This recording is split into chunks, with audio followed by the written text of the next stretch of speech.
On the Telegraph News of the UK and on their issue of May 29, 2014, they have reported a research which suggested that watching pornography may shrink the brain and dull responses to sexual stimulation.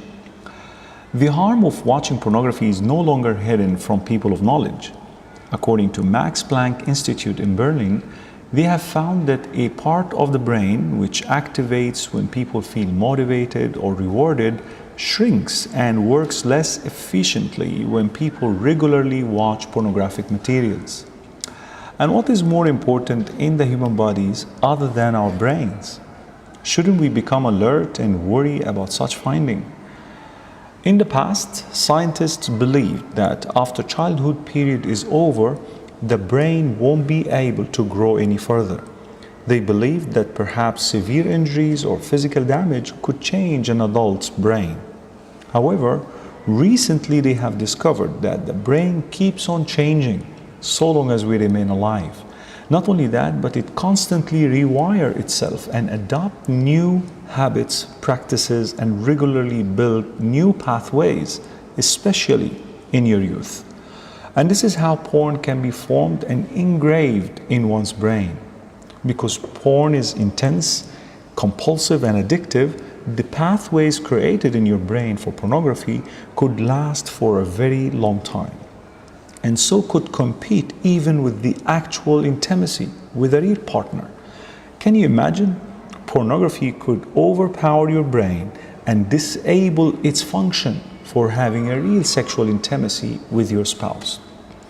In a latest research in Columbia University, Dr. Norman Doidge explained how porn could create lasting changes in your physical brain. He said that watching pornography creates conditions in your brain.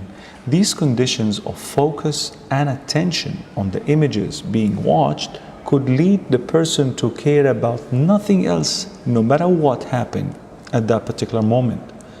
Whether you are at work, sitting close by your wife, or even when it is the time for your prayer. Now imagine those who have been watching porn for years. These images must have been burned deep inside their brains, and the pathways being created are so hardwired that would take great effort and will to be rewired to its pure state. Secondly, Dr. Doidge mentioned that porn also helps in releasing and activating certain chemicals and hormones in the brain. Just like any other addictive substance, these chemicals help you feel temporarily happy. If these mixed chemicals are released, you are in your comfort zone, happy and satisfied. But once their level is dropped, you are depressed, anxious, and irritated. The good news is, as we mentioned earlier, your brain has the ability to rewire itself and get back to its pure state. And the only way that can help you achieve that is to feed it with the right images and healthy habits. And of course, by staying away completely from watching pornography.